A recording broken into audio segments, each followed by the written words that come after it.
On an early morning in December of 1991, a woman living in Largo, Florida, woke up to the sound of pounding on her front door.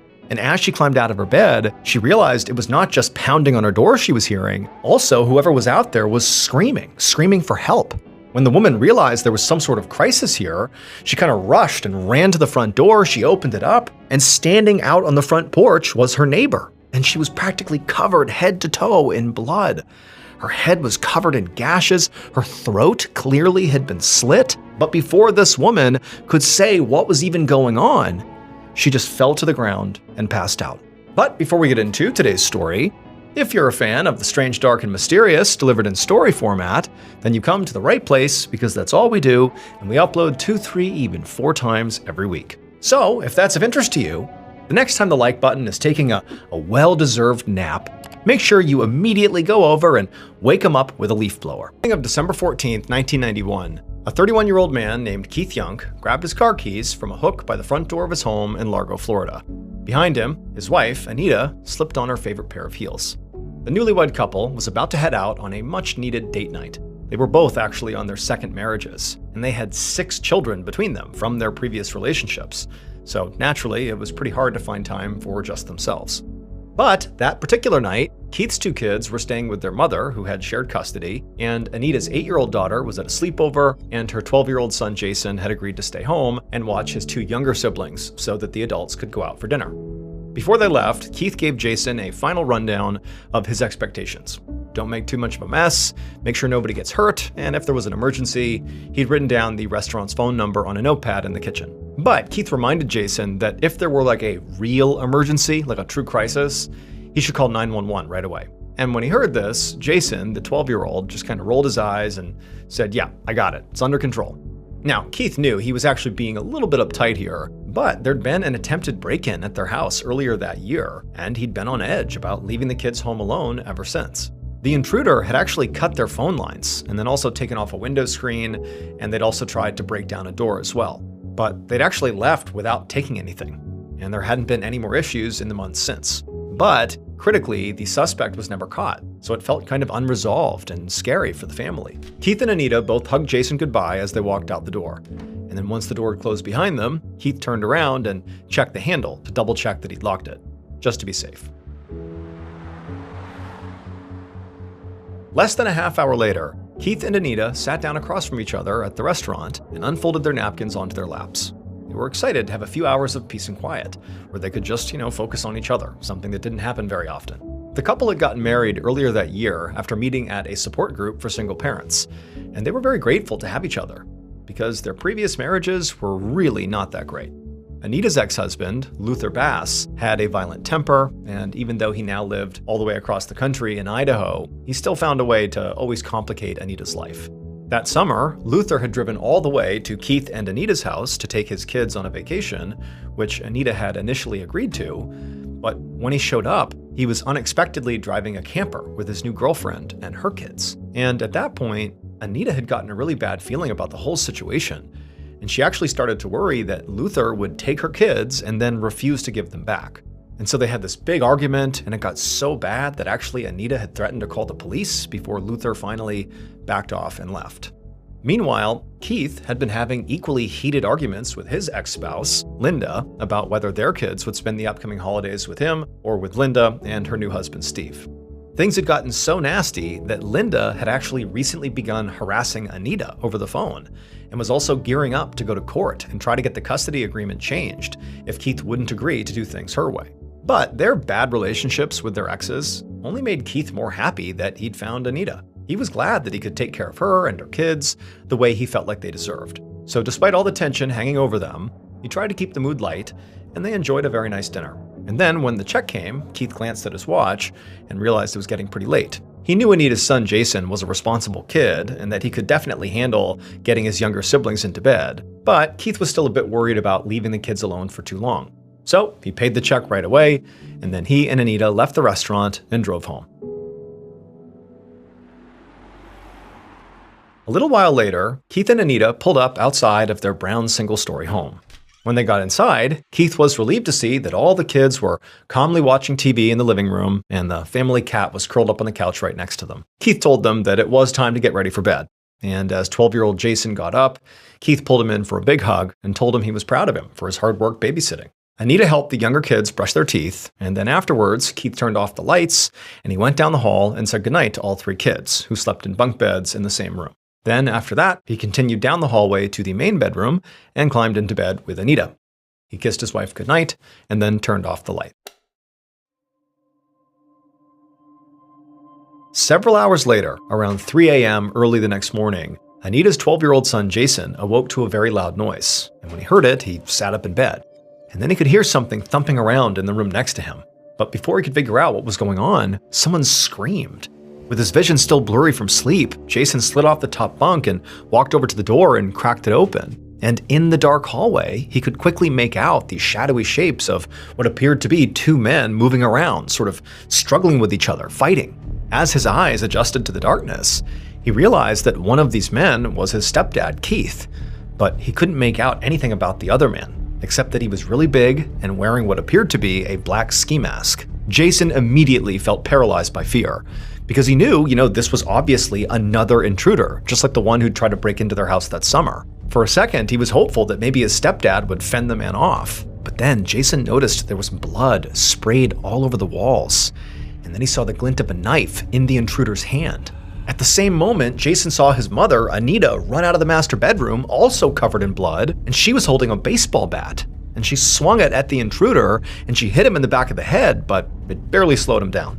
And that's when Jason heard his stepdad yell out for Anita to get the gun. And Anita, she ran into another room, and Jason just stood there looking out the crack, just paralyzed with shock, watching as this intruder literally picked Keith up and threw him back into the master bedroom. And the next thing Jason knew, he saw his mother standing in the hallway holding a gun, and the intruder was running away out the front door. Suddenly, Jason kind of snapped out of the shocked trance he had found himself in and remembered what Keith had told him to do in case of a real emergency. Call 911. So he ran to the phone in the kitchen, he picked it up, and he dialed. But when he put the receiver to his ear, all he heard was silence. There was no dial tone. Jason looked over and he saw his mother kind of hobbling over towards him. She was standing in the doorway, and there was blood visibly dripping down her neck.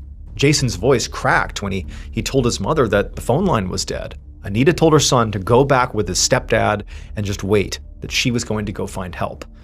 And so Jason began to walk towards the bedroom where he knew his stepdad was, and as he did, he watched his mom run out the front door into the night. And then Jason, he went down the hallway and went into the bedroom where he saw his stepdad sprawled out on the bed. And he was still alive, but he was clearly struggling to breathe. And Jason, this 12-year-old kid, not having any idea how to handle this, just walked over to the bed, kneeled down, and he took Keith's hand and just held it while he waited for his mom.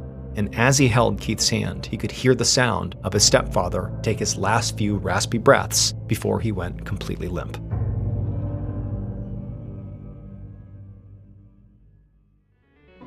Do you want a treat that's both refreshing and indulgent? Well, My Mochi ice cream is creamy, premium ice cream wrapped in sweet, chewy dough that is absolutely satisfying and joyfully chill. My Mochi comes in delicious flavors like strawberry, mango, and cookies and cream. The strawberry is made with real fruit and tastes like biting into the perfect strawberry at peak summer. It's the perfect balance of chewy and creamy and fruity and cozy. But my favorite flavor is for sure cookies and cream. It's dreamy, creamy, and the cookie bits keep it fun. I take them out of the freezer and I let them soften up just a little bit, and then I can't stop eating them. My Mochi is also gluten-free and only around 70 calories per piece. It comes in a box with 6 individual snacks, which makes it really easy to share. That is, if you want to. Look for the purple box of My Mochi ice cream in the freezer aisle of your local grocery store.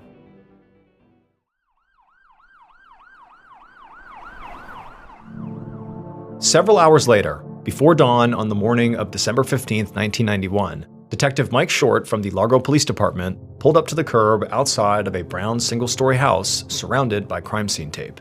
He'd gotten a call from his supervisor, who really didn't know much, just that an intruder had broken into this house and attacked a husband and wife while they slept.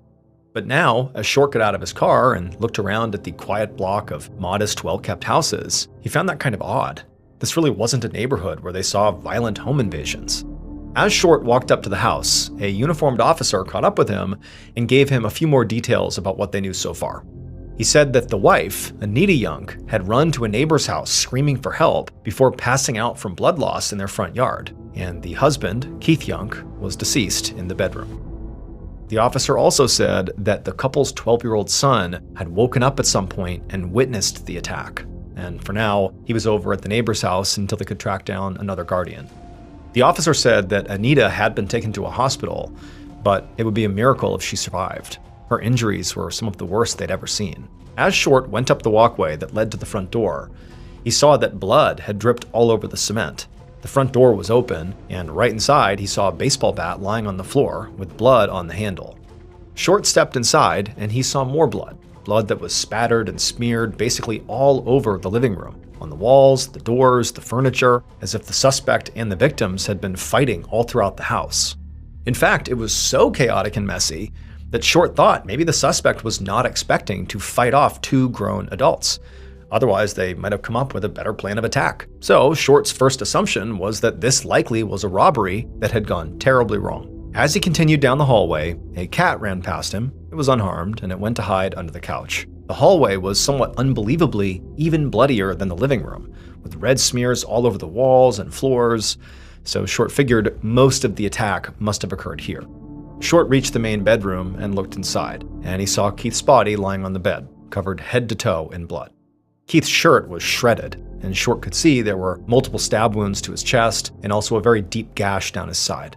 Short decided not to actually go into the bedroom until crime scene techs had gone through it for forensic evidence.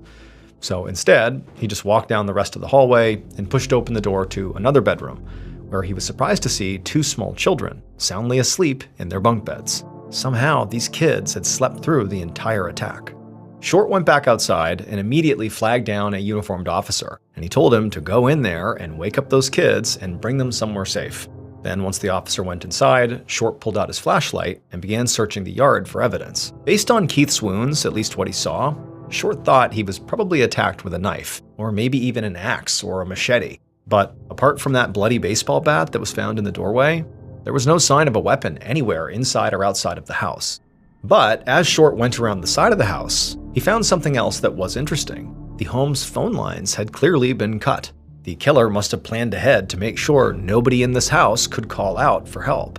And this was interesting because nothing else about the scene suggested that this crime was carefully planned. In fact, in some ways, you could say it looked like it was very unplanned. But now, Short had to consider that maybe this was not just a random robbery gone wrong.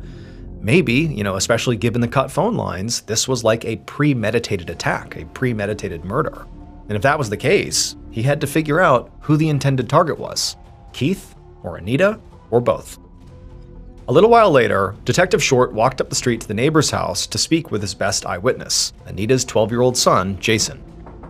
After Short knocked on the door, the neighbors let him inside and showed him into their living room, where he saw Jason was wrapped in a blanket and still wearing his pajamas. Short sat down across from him and told him that he knew it must be extremely difficult to talk about this, but he really needed to know exactly what he had seen and what he had heard during this attack. Tears began to roll down Jason's face as he began to describe watching his mother and stepfather fight off this intruder. Jason said he couldn't really describe what this person looked like because they were wearing a ski mask, but he was pretty sure it was a man. He also said there had been a little bit of skin exposed on the killer's neck, and from the looks of it, it appeared like their skin was maybe fairly dark, so Short wrote down that the suspect likely had dark skin. But because it was dark, and Jason clearly had not gotten a very good look at the killer, he knew the boy could be wrong too. So he was just putting it down as a maybe. Short asked Jason if the intruder had said anything during the attack, and Jason just shook his head and said no. He said the intruder didn't say a single word the entire time. And Short made note of that too, because it made him wonder if maybe the killer was someone close to the family, and they knew that if they spoke, someone might recognize their voice, like Jason. Later that same morning, once the sun had come up, Short went back to Keith and Anita's house and searched the outside of the property again, in case he missed anything when it was dark. And while he was searching the front yard, another police cruiser pulled up to the curb. An officer got out and walked over to Short. She asked if he was the lead investigator on this case, and when he said he was, the officer told him that she'd been waiting at the hospital all morning and Anita had finally woken up enough to say a few words. She said Anita was only awake for just a few minutes before she had to be rushed back into surgery, but it was long enough to answer a couple of questions. Anita had described waking up to see a man standing over her with an axe in one hand and a knife in the other. She said it was a man that she had never seen before. She didn't recognize anything about him. The officer said right before Anita was taken off to surgery, there was one more thing she mentioned. There had been an attempted break-in at their house earlier that year, and the intruder, during that break-in, had also cut their phone lines. Short instinctively turned and literally looked at the side of the house where those lines had been cut, and he thought to himself, this is too strange of a coincidence to be ignored. Later that day, back at the station, Short read through reports on the interviews his team had done with Keith and Anita's kids and their neighbors. A team of 5 detectives had been assigned to this case, and they'd made quick progress on collecting background information on the victims. Everybody in the neighborhood had described the victims as being a very normal, happy couple. Keith was an air conditioning technician who'd been working at the same company for a very long time, and Anita was mostly a stay-at-home mom who did some accounting work on the side. However, what also came out in these interviews was that both Keith and Anita had ex-spouses who could potentially want to hurt them. Anita's ex-husband, Luther, lived thousands of miles away in Boise, Idaho, but Short knew that despite the distance, it was not impossible that he might have traveled to Florida to commit this crime. So Short called the Boise police and told them about this attack, and asked them to track down Luther and question him. As for Keith's ex-wife, Linda, Short had learned that she actually lived right there in town, and Keith's 2 kids were still at her house, unaware that their father was dead. And since Linda and her new husband Steve were potential suspects, Short wanted to be the one to break the news to them, to see how they all reacted. So he looked up Linda's address in the database, and then grabbed his keys and headed out. Less than an hour later, Short parked his car in Linda's driveway and walked up to the front door. He knocked, and a woman opened the door, and Short asked her if she was Linda, and she said yes. And then he flashed his badge and said he'd like to come in. And Linda, she seemed a bit confused, but she opened the door and let him inside. Short walked into what seemed like a perfectly normal Sunday morning routine inside of the house. The air smelled like eggs and bacon, and the 2 kids were in the living room watching cartoons with a man who Short figured must be Linda's new husband, Steve. And so Short, he asked Steve to leave the kids and come into the kitchen with he and Linda, because he wanted to speak to both of them. And then once all 3 of them had sat down at the kitchen table, Short broke the news that Keith had been murdered. And then Short watched as Linda literally collapsed into Steve's arms. Short gave them a minute, but then he cut right to the chase, and he asked where Linda and Steve had been at about 3 a.m. that morning. Linda seemed shocked to realize that clearly the detective was considering both her and her husband as suspects, but she choked out that they'd both been at home with the kids sleeping. And Steve just nodded in agreement. He said they'd all been home together all night, that was it. Nothing about their demeanor or their reactions was suspicious to Short. But when he pressed Linda about what her relationship with her ex-husband was like, she admitted that it was contentious, and that actually just a couple of days earlier, she'd spoken to a lawyer about potentially changing their custody agreement. Short found the timing of this a little convenient, and he wondered, maybe Linda or Steve had decided they would just settle the custody battle by simply taking Keith out of the picture for good. And he also found it convenient that Linda and Keith's 2 kids weren't at Keith's house when the attack happened. It was only Anita's kids who were there at the time. But Short thanked the couple for their time and told them he would be in touch if he had any more questions. And then he left their house, and as he got into his car and drove back to the station, he kept going over the conversation he had just had in his mind. Linda and Steve's alibis were pretty weak. They seemed to be the only 2 people who could vouch for their whereabouts for the night of the murder, and so what that meant was Short had every reason to keep both of them at the very top of his suspect list.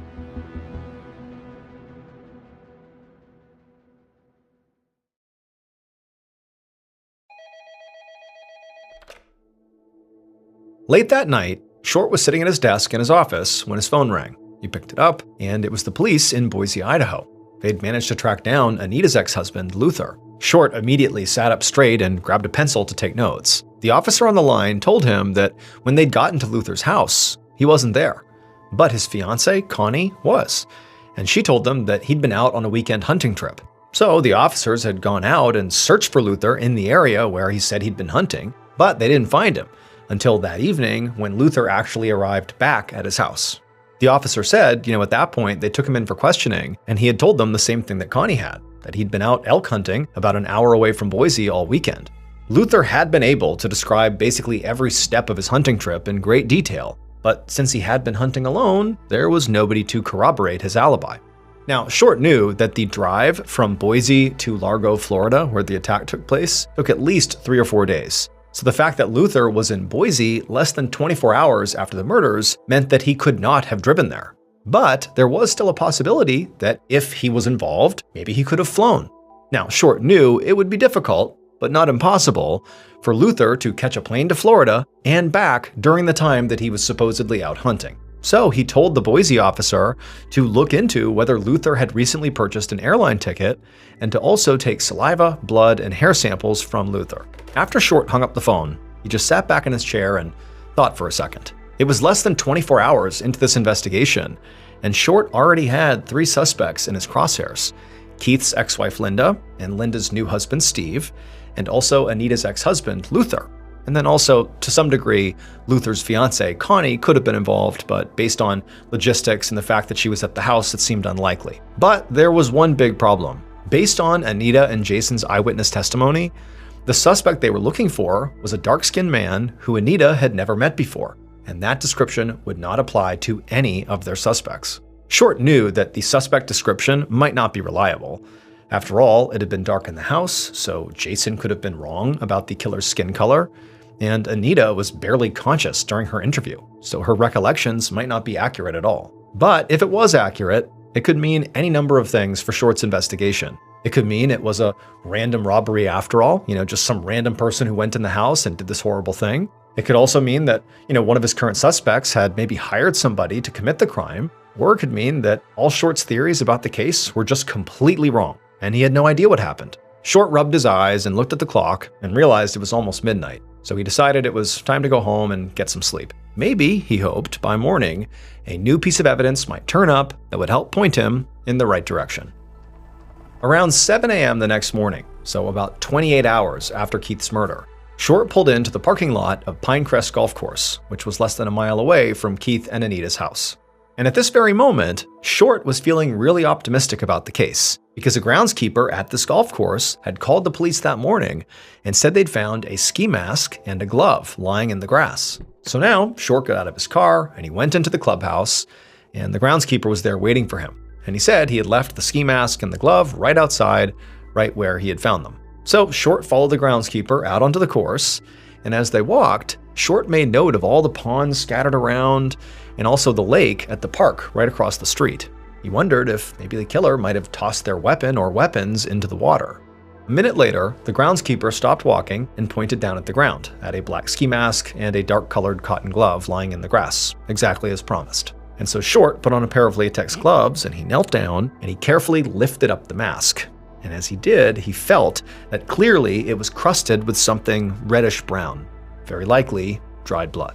As soon as Short got back to the station, he sent the mask and the glove off to the crime lab for testing, hoping that they might find a trace of the killer's DNA. Then Short spoke to his supervisor about sending a team of divers out to search the water at the golf course and also that park, in case the murder weapons had been disposed of in any of those water bodies. It seemed like a long shot that they would actually find something, but it was the best lead they had so far, and finding the weapon or weapons could really help them narrow down their suspect list. And by the time Short got back to his desk, he saw that his answering machine was blinking. There was a new message.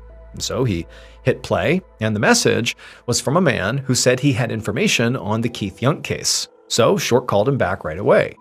And when the man answered, he said he was a college student who lived a block away from Keith and Anita Young's house. And he said on the night of the murder, he and his friends had been hanging out in his driveway, and they'd seen a man jogging east down Coronet Avenue.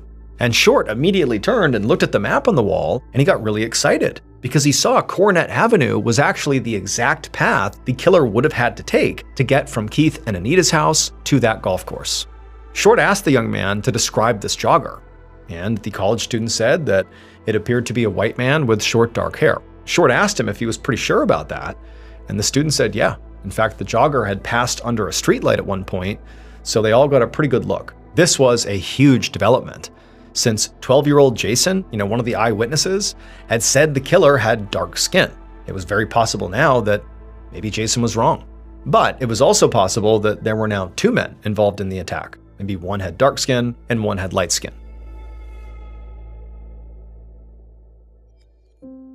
The following week, Short opened up a folder that had just been sent over from the police in Northport, Florida, a town 85 miles away.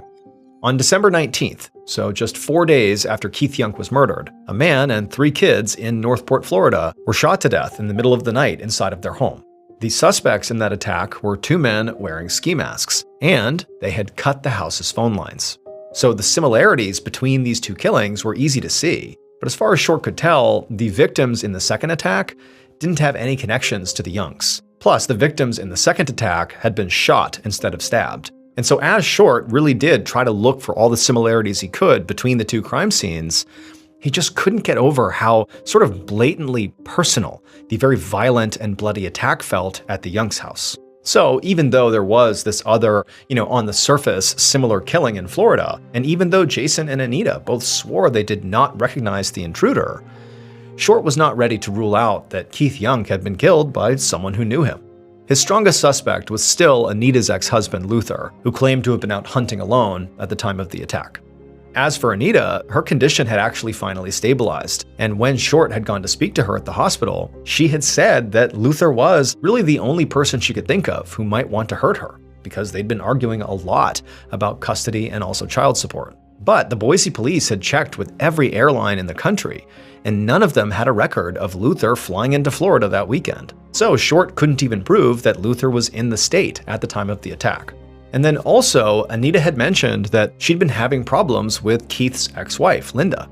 She said that Linda had been harassing her all summer long, calling her so many times that she couldn't even use her own phone. Short definitely still had his eye on Linda, but he still hadn't found anything directly linking Linda or her new husband Steve to the crime. But Short was still very hopeful that this case would get solved, because a preliminary report from the forensics lab had just come in that said a Caucasian hair had been discovered inside the black ski mask that was found on the golf course, which could point to any one of Short's main suspects.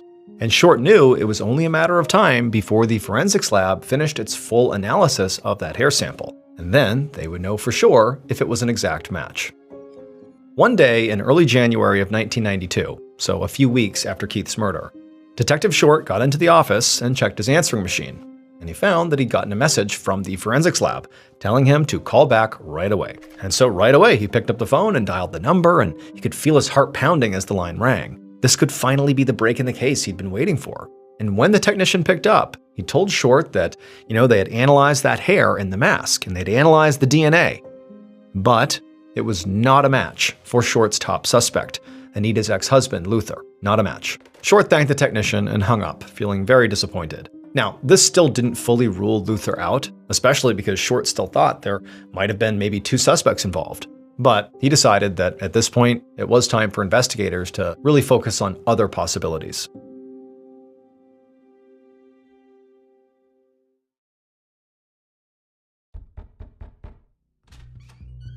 Several weeks later, so in early 1992, roughly a couple of months after Keith Young's murder, Detective Short knocked on the front door of Linda's house. Linda is Keith's ex-wife.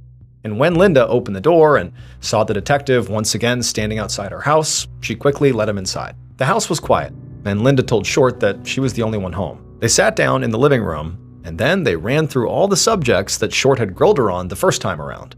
Her alibi, her custody disputes, her tense relationship with Keith, and none of her answers changed. And she really didn't say anything that could be viewed as incriminating. But as their conversation began to wrap up, Linda looked anxious, like there was something more she wanted to say. Short asked her what was going on, and she said that there was something she hadn't mentioned when they had spoken the first time. It was about her new husband, Steve. She said that a while back, after she and Steve had gotten married, that briefly she had rekindled her relationship with Keith.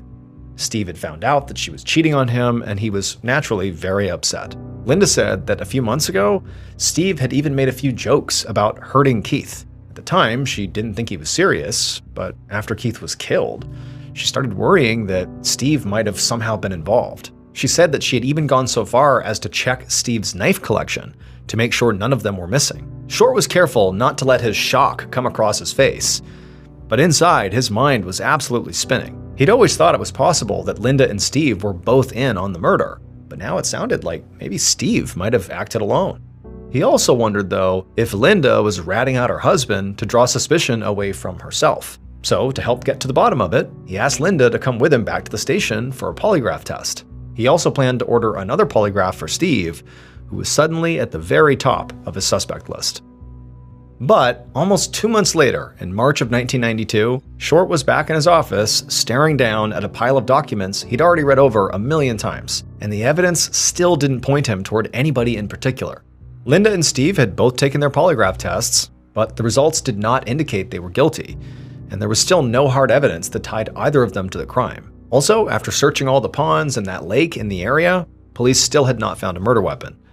And they'd still not been able to match that strand of hair from the presumed killer's ski mask to any of the suspects on their radar. Short still had really 3 main suspects who could have been responsible for the murder. There was Keith's ex-wife Linda, who had been fighting with him about custody. Her alibi was weak and only supported by her new husband Steve, who she had been suspicious of when Short interviewed her for a second time. And so Steve was also one of his primary suspects because he had this, terrible history with Keith and had even openly joked about, hurting Keith. And then there was Luther, Anita's hot-headed ex-husband who lived on the other side of the country. Now, it would have been possible for him to fly from Idaho to Florida and commit this crime, but there was no proof that he did. And of course, there was still the possibility that this was just a random attack or a robbery gone wrong. And investigators still couldn't even be sure if they were looking for 1 or 2 or more suspects. They had no idea. So Short had plenty of theories, but still no evidence to back any of them up. The investigation had gone so cold that the task force assigned to the case had been reduced from 5 detectives to just 2. Short was starting to fear that Keith's murder might never be solved. But just then, Short's phone rang. And when he picked up the receiver, a voice said that they knew something about that previous break-in attempt at Keith and Anita's house a few months before Keith's murder. And as Detective Short listened to what this caller had to say, he suddenly knew exactly who had broken into that house and killed Keith and tried to kill Anita.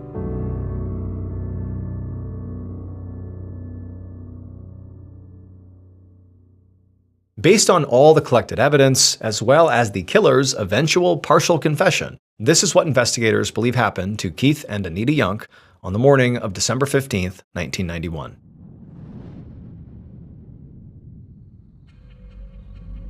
At 3 a.m., the killer saw that all the windows in Keith and Anita's house were dark. So they carefully snuck around the side of the home and cut the phone lines, just like they'd done a few months before. The first time, they'd second-guessed themselves and didn't go through with what they had planned. But this time was going to be different. The killer broke into the house very easily, feeling very calm and in control. They had an axe in their right hand and a knife in their left.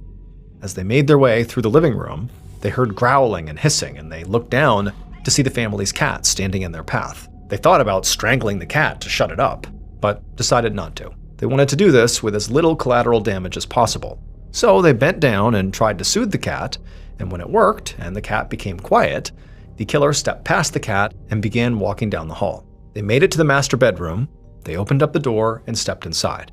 Anita and Keith were fast asleep in their beds, and so the killer quietly walked over to the side of the bed that Anita was on, and they stood there looking down at her, getting ready to do what they felt like they had to do. But as the killer was looking down at Anita stirred awake, and for a brief second, she looked up and locked eyes with the killer. And so they struggled and shoved each other, and their fight kind of spilled out of the bedroom into the main portion of the house. This was not how the killer had hoped this would go. They'd wanted to get this done quickly and leave without anybody waking up, but they'd clearly underestimated Keith. He didn't stop fighting. And then as the killer and Keith continued sort of fumbling around and making their way back down the hallway, the killer suddenly felt something hard smash into the back of their skull, and they turned to see Anita standing there behind them with blood running down her face and a baseball bat in her hands. The killer heard Keith shout out for Anita to go get the gun, and he saw Anita run toward a nearby closet. The killer also noticed a young boy looking out from a doorway nearby, and so the killer made a split-second decision. They just grabbed Keith and chucked him into the master bedroom, and then the killer sprinted back down the hallway and out the front door. And then when they got to the sidewalk, they removed their ski mask and kind of casually jogged down the street, hoping that to anybody looking outside, they would think the killer was just, an unassuming health nut out for a very early morning run. When they got to a nearby golf course, they stopped on the grass to change their clothes. And then after that, they stole a bike and rode away. Things had not gone the way the killer had hoped. But as they reflected on what they had just done, they thought to themselves that in reality, this actually could have gone worse. I mean, they didn't kill the cat, and critically, no kids have been hurt either, and in some ways that's what this was all about, to avoid hurting the kids. Because the killer was Anita's ex-husband, Luther Bass. He'd wanted to get Anita out of the way so he could have custody of their 4 kids and treat them the way he believed they needed to be treated. And he'd wanted to get Anita out of the way so that he could have custody of his 4 kids. He felt like she was screwing up their lives, that he was the kids' solution. They needed him, and so he had to do this. But Luther's own fiancée, Connie, had ultimately told the Boise police that Luther was the one who had cut Keith and Anita's phone lines a few months back before the murder. And she said she knew Luther had actually flown to Florida on the weekend of the murder, using an alias and fake social security number that he had gotten from his coworker. And once the Boise police finished speaking with Connie, they immediately called Detective Short in Florida to tell him what they'd just learned. It turned out there was no second suspect. It was just Luther. So 12-year-old Jason had just been wrong about the killer's appearance, and Anita had been wrong about not knowing who they were. As for that hair that had been found inside the black ski mask that Luther had been wearing, it's unclear how that was there. It wasn't Luther's hair, but it's possible that maybe somebody else had put the mask on at some point, and that's how it got there. Luther Bass was arrested in Boise, Idaho on March 6, 1992, and he confessed to the crime on the same day. A year later, he was convicted of first-degree murder, attempted first-degree murder, and burglary with an assault. He was sentenced to life plus 30 years in prison. As for Anita, she would recover from her injuries.